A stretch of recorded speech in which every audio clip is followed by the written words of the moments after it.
Hey, I just wanted to follow up on the yield max thing. This guy, this video, the perfect portfolio.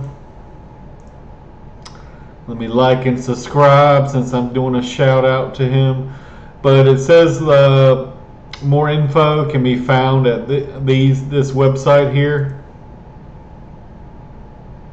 But this guy seems to know what he's talking about.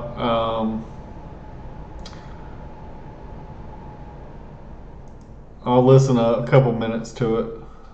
Of the stock. So that's something that I think is important to remember, because a lot of people hear, whoa, 50% yield, what's my risk? I'll just, make 50% every year. And the answer is you take the underlying risk of a volatile stock like Tesla, Yes. right? Yeah. I think the first week we were live with the Tesla ETF, Tesla was trading about 180. Like 3 weeks later, it's trading at 100, right? So Right. our ETF dropped because we have downside exposure. Like cover calls are not protective. They are No. essentially just meant to generate income. So they feel very similar. Now, the advantage on a synthetic, we talked about already, you could be more efficient with your cash and invest it in treasuries. Okay, that's great. So now you kind of give yourself a little extra kicker on the yield. The other thing about it is it allows for position management to be a little more dynamic. What do I mean by that? When you have a regular stock and a covered call and the stock goes through your strike, your call is now costing you money because it's losing money, even though you made from where you entered up to the strike. Usually what people have to do in order to cover that call, you got to sell some shares, right? So sell a few shares and then you have less stock to sell calls next time.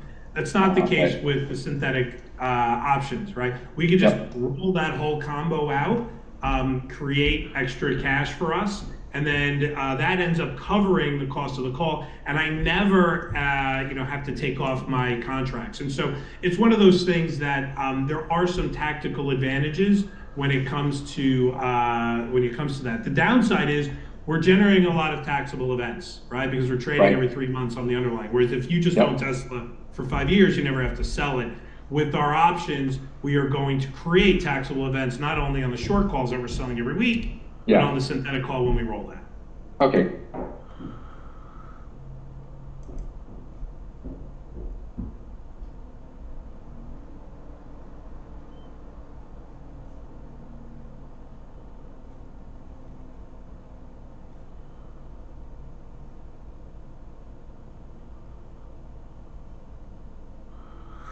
I don't know. Maybe these are like future ones they haven't released yet. That's my guess. This looks like Nvidia, Apple, Tesla, and I'm not sure what ARC is.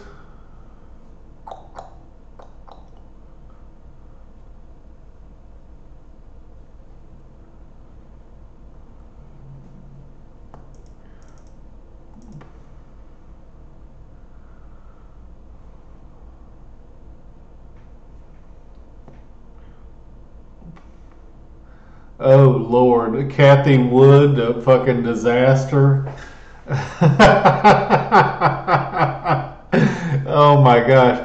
ARC is probably the worst, the worst fund you can even invest in. Um, um,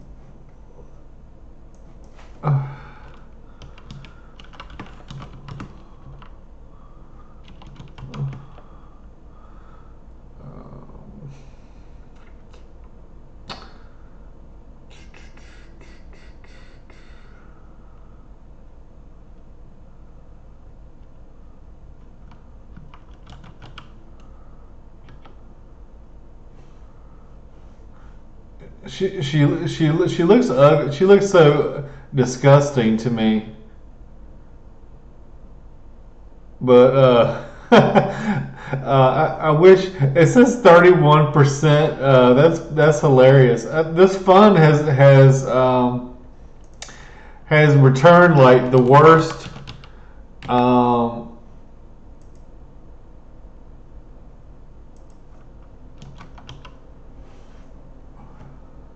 ARC Innovation ETF. I mean, look at this motherfucker. It went from one. Look at it. I mean, It's a piece of shit.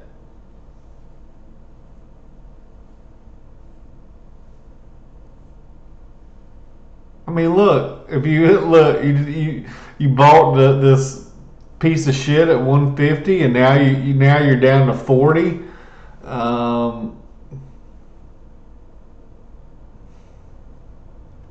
Investors are bailing on Kathy Wood's popular ARK fund. She's fucking psychotic, man.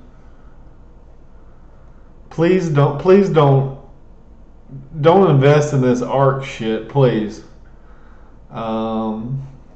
Don't invest in Tesla. Tesla's worth nothing, in my opinion. A big fat zero. My sister's gonna hate hearing that because she owns a Tesla, and they owned a bunch of. They actually made a lot of money on Tesla stock. I think even after I got her to sell half of her position before it 10x before the pandemic. She was kind of mad at me about that, but it was trading at a fucking 1,000 times earnings. I mean, it would take you 1,000 years to get your money back.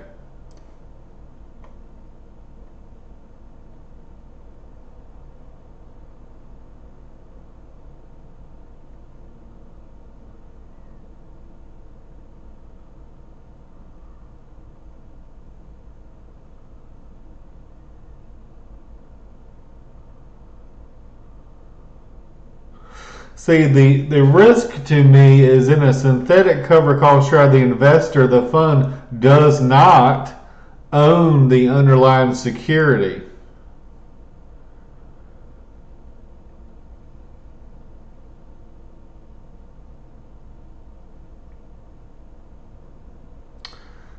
And then they're owning treasuries, but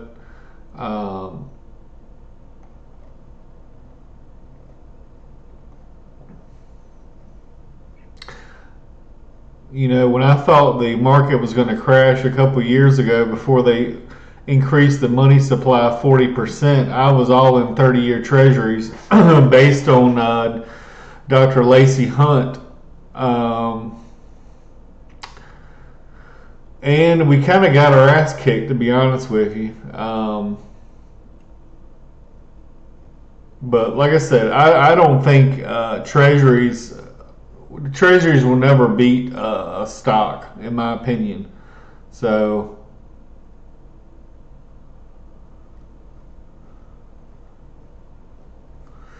but I definitely would not recommend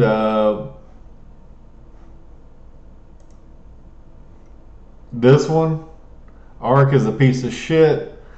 Tesla, I think is worth zero. Apple, I think is overpriced as well. I think they're too big into China. China's going to just copycat whatever they're doing, and they've been doing it for years. They've been taking the Apple sticker. People that work at the Apple plant just steal the Apple sticker and slap it onto the back of a Samsung phone. Instead of paying $1,000 for an Apple phone, you're paying $100. They're paying bootleg phones for $100.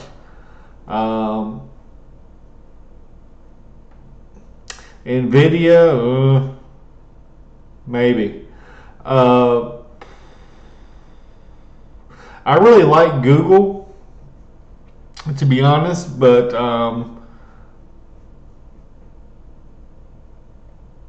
the thing I don't like about this stuff is they're saying they don't own the underlying security.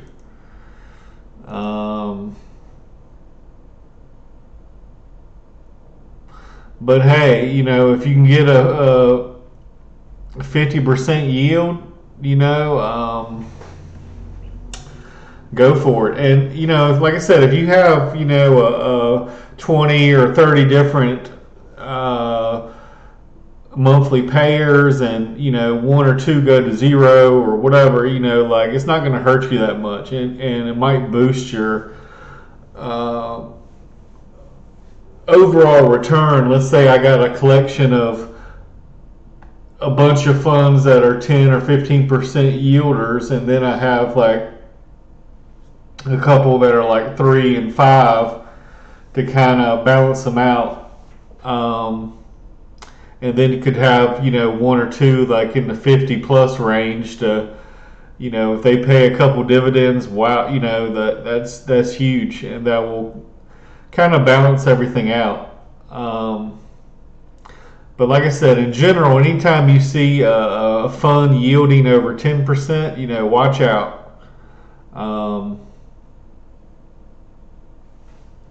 Anyway, I just happened to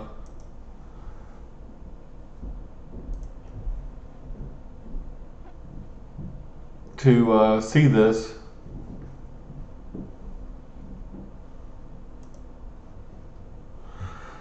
Anyway, thanks for watching, guys.